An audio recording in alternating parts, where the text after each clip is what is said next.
வணக்கம். இது arise TMT கம்பிகள் வழங்கும் கேள்வி நேரம். இந்த நிகழ்ச்சியின் மூலமாக மீண்டும் உங்களை சந்திப்பதில் மிக்க மகிழ்ச்சி. நான் செந்தில். மக்கள் சமூகம் சார்ந்து உங்கள் ஒவ்வொருவருக்குள்ளும் ஓடிக்கொண்டிருக்கும் கேள்விகளுக்கான விடை காணும் நேரம் இது. அந்த வகையில் இன்றைய கேள்வி நேரத்தில் நாம் விவாதத்திற்கு எடுத்துக்கொண்டிருக்கக்கூடிய பொருள் என்ன திரையில் பார்க்கலாம்.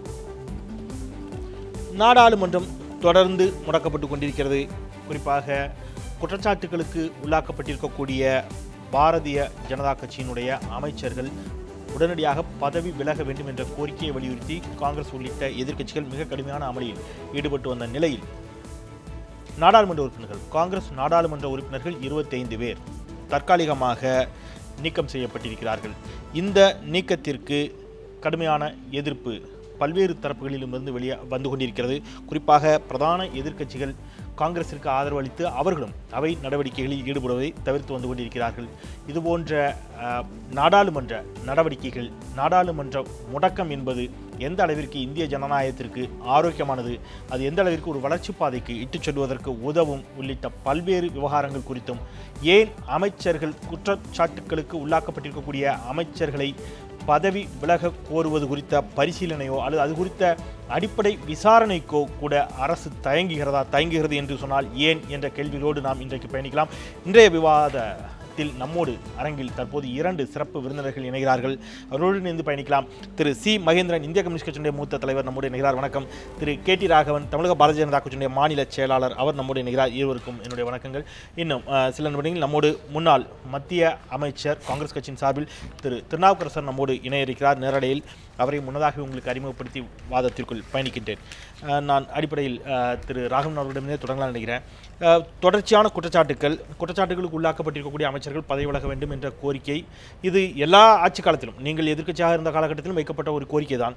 இந்த கோரிக்கையை குறித்த எந்த அடிப்படை பரிசீலனையோ ஒரு விசாரணையோ அது தொடர்பான எந்த விதமான நியாயமான பதில்களோ அரசிடமிருந்து வருவதற்கு பதிலாக குற்றச்சாட்டுகளுக்கு உள்ளாக்கப்பட்டிருக்கக்கூடிய அமைச்சர்கள் பதவி விலக மாட்டார்கள் என்ற ஒரே பதில் வருகின்ற பொழுது அவையை முடக்குவதை தவிர எதிர்க்கட்சிகளுக்கு வேறு என்ன வழி இருக்கும்?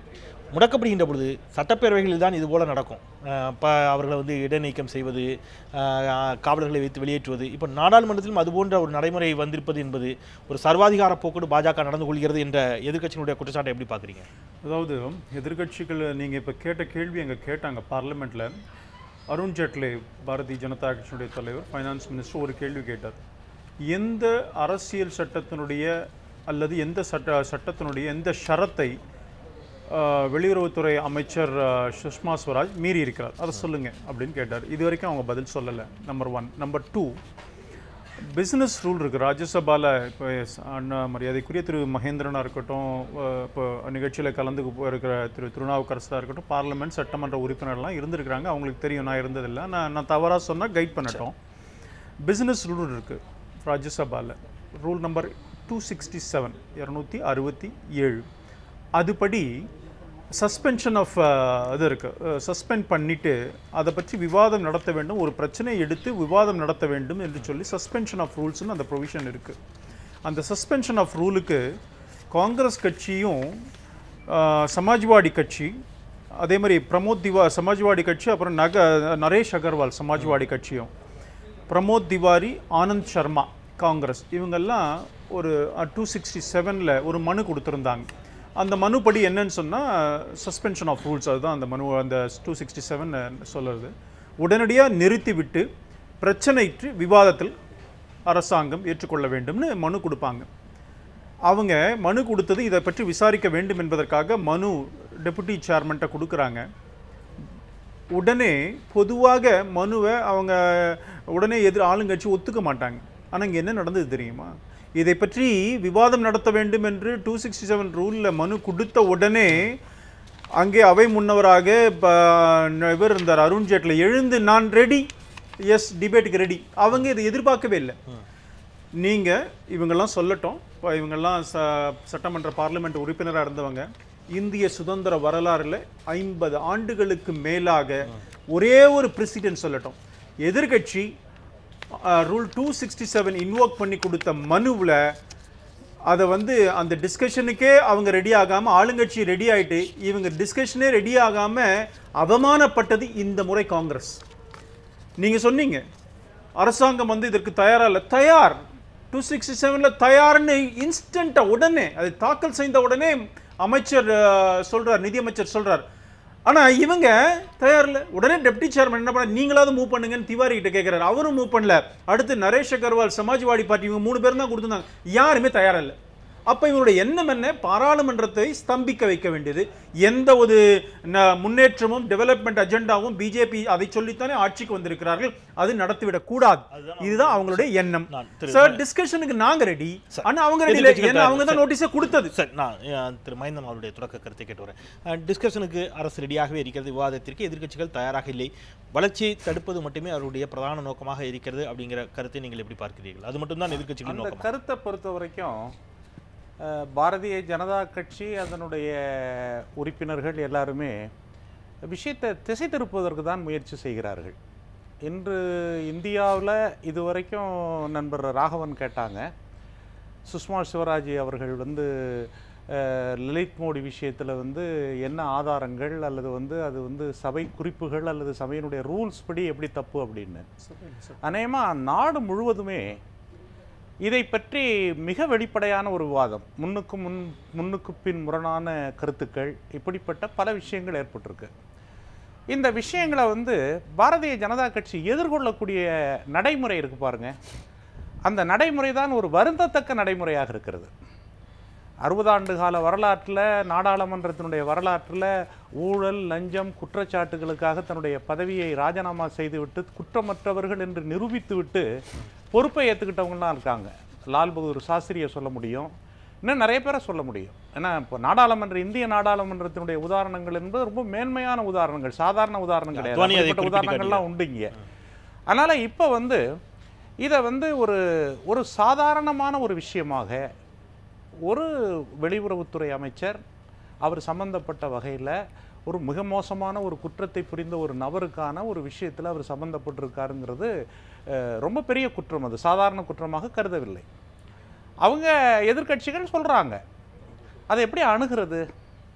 நான் இன்னும் ரொம்ப வெளிப்படையாக கேட்குறேன், 25 பேரை நீங்கள் உங்களுடைய அங்கே சஸ்பெண்ட் பண்ணி அதன் மூலம் இந்த நாடாளுமன்றத்தை ஒழுங்காக நடத்துறதுக்கு பாரதிய ஜனதா கட்சி என்ன கான்ட்ரிபியூஷன் பண்ணியிருக்கு? பிரச்சனையை மேலும் சிக்கலாக்கியிருக்கு. அதுதான் நடந்திருக்கு. பிரச்சனையை பற்றிய விவாதங்கள் என்பதற்கு பதிலாக வேற இடத்துக்கு போகுது. அப்போ என்ன காரணம் என்ன அப்படின்னாக்க, சுஷ்மா சிவராஜ் சம்பந்தப்பட்ட விஷயத்தையோ அல்லது வியாபம் சம்பந்தப்பட்ட விஷயத்தையோ அல்லது சதீஷ்காரில் இருக்கக்கூடிய ஊழல் சம்பந்தப்பட்ட விஷயங்களையோ ஒரு விவாதத்துக்கு வருவதற்கு பதிலாக அதுதான் அவர் சொல்றாரு. பிரச்சனையை குறிப்பிட அதுதான் அவர் சொல்றாரு. விதி எண் 267 கீழ் முதல் முறையாக ஆளும் கட்சி ஒரு விவாதத்திற்கு எதிர்க்கட்சிகள் கொடுத்த நோட்டீஸை ஏற்றுக்கொண்டு ஆளும் கட்சி நாங்கள் விவாதத்திற்கு தயார் என்று அறிவித்த பிறகு விவாதத்தை முன்னெடுக்காமல் மீண்டும் பதவி விலக வேண்டும் என்ற கோரிக்கையை மட்டுமே பிரதானமாக வைத்து அவையை முடக்குவது என்பது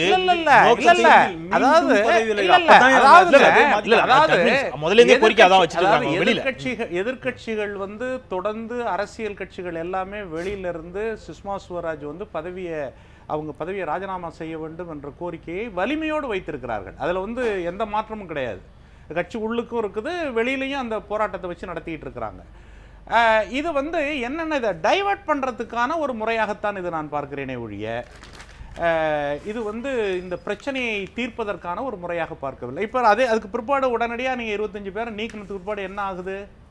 பிரச்சனை மேலும் மோசமாகுதே ஒழிய பிரச்சனையை தீர்ப்பதற்கான எந்த வழிமுறைகளையும் பார்க்க முடியும். சார் திரு ராகவன், கடந்த ஆட்சி காலத்தில் 267 விதியின் கீழ் அவர்கள் விவாதத்திற்கு தயாரானார்களா இல்லையா என்பதை தாண்டி நிலக்கரி சுரங்க முறைகேடு குறித்த குற்றச்சாட்டுகளை நீங்கள் முன்வைத்த பொழுதும் சரி, 2G விவகாரத்திலும் சரி, எல்லா இடங்களிலும் அவர்களும் அப்பொழுது விவாதத்திற்கு தயார் என்று தொடர்ந்து பதிவு செய்தார்கள். அன்றைய ஐக்கிய முற்போக்கு கூட்டணி அரசினுடைய 2வது ஆட்சி காலத்தில் 2009ற்கு பிறகு தொடர்ந்து அவர்கள் அதை சொன்னார்கள்.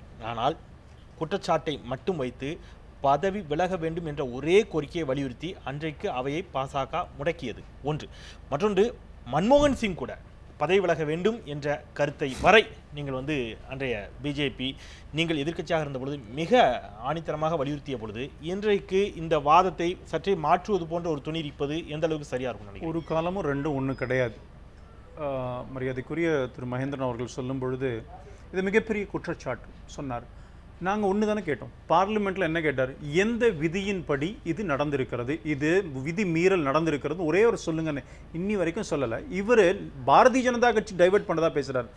நாங்க டைவர்ட் பண்ண, நீங்க சொன்னீங்க 2G வழக்கிலையும் கோல்கேட் வழக்கிலையும் நீங்கள் விவாதத்துக்கு தயார் இல்ல, நீங்க வந்து கவர்மெண்ட் அப்ப தயாரா இருந்து நீங்க தயாரா இல்ல. நாங்க அந்த மாதிரி நோட்டீஸ் கொடுக்கல. இப்ப நோட்டீஸ் கொடுத்ததே காங்கிரஸ். இல்ல நீங்க ஏன் நோட்டீஸ் கொடுக்கல? நீங்க ஏன் நோட்டீஸ் கொடுக்கல? அப்படியே வாங்க. நீங்க ஏன் நோட்டீஸ் கொடுக்கல? இல்ல இருங்க, விவாதத்துக்கு நீங்க தயாரா இல்ல அன்னைக்கு. நீங்க நோட்டீஸ் கொடுத்து விவாதத்துக்கு தயாரா இருக்கலாமே நான் கேக்குறேன். அப்படி வாங்க. இருக்கு இல்ல ரெண்டு இருக்கு.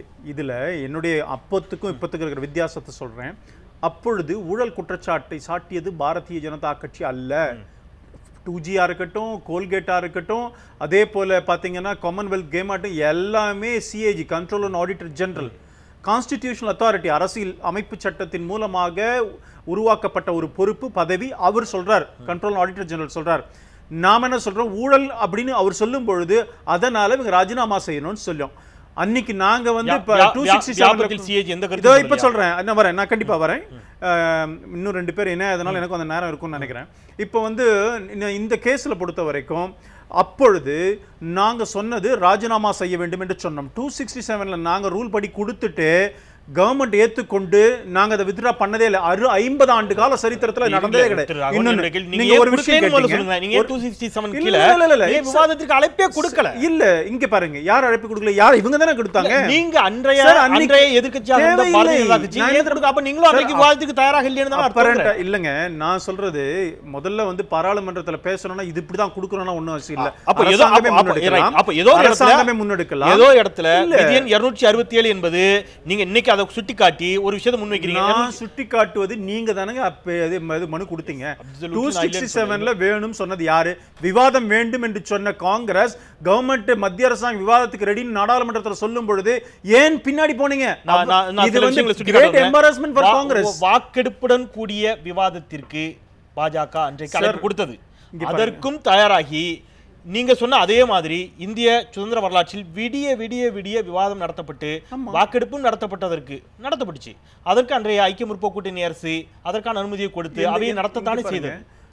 2G வழக்குல நான் மீண்டும் சொல்றேன், இங்கே எதிர்க்கட்சிகள் சாட்டுகிற குற்றச்சாட்டு, அங்கே CAG காட்டின குற்றச்சாட்டு யாரு? நீதிமன்றத்துல CBI சில பேர் கைது கூட செய்யப்பட்டாங்க. அங்க நீங்க அஸ்வினி குமார் வழக்குல நீதிமன்றம் சொன்னது நீங்க வந்து ஃபைல காட்டக்கூடாது, அதை காட்டினார்கள். அதனால சசி தரூர் மீது CAG என்ன குற்றச்சாட்டு? இங்க பாருங்க, நீங்க ஒரு பாயிண்ட் நான் சொல்றேன். இங்க பாருங்க, 2G கேஸும் கோல்கேட்டும் தான் அன்றைக்கு மெயினான கேஸ். அதை பத்தி நம்ம பேசிட்டு இருக்கோம். அந்த வழக்கை நீங்க மேற்கோள் காட்டும் பொழுது காமன்வெல்த், இந்த வழக்கெல்லாம் மேற்கோள் காட்டும் பொழுது இது குற்றச்சாட்டுகள்லாம் CAG இருந்து வந்தது. அன்றைக்கு நாங்க சொன்ன ராஜினாமாக்கு, அதாவது நாங்க வந்து ஜேபிசி கேட்டோம், அதை அனுமதிக்க மாட்டேன்ட்டாங்க. CBI கூட நீதிமன்றம் சுப்ரீம் கோர்ட் டைரக்டர் மானிட்டரிங் பண்ணதனால தான் வந்ததே தவிர காங்கிரஸ் கவர்மெண்ட் வரல பண்ணல. முரளி மனோகர் ஜோஷியும் உள்ளடக்கிய ஜேபிசிக்கு அனுமதி கொடுத்தாங்க. ஜேபிசில எல்லாரும் தான் இருப்பாங்க, எல்லா கட்சியும் அனுமதி கொடுத்தாருங்கற. நான் எப்ப கொடுத்தாங்க? ஒரு என்டையர் செஷன் வாஷ் அவுட் ஆன பிறகு வந்தது. நான் என்ன கேக்குறேன், நேற்றைக்கு பாராளுமன்றத்தில் சுஷ்மா ஸ்வராஜ் சொல்லி இருக்காங்க, இதுக்கு எனக்கு சம்பந்தம் இல்லை, நீங்க டிஸ்கஸ் பண்ண வரதுக்கு தயார் இல்ல. நீங்க என்ன கேட்டீங்க? மத்திய அரசாங்கம் வந்து என்ன சொல்றாங்க? ஒரு நிமிஷம், மத்திய அரசாங்கம்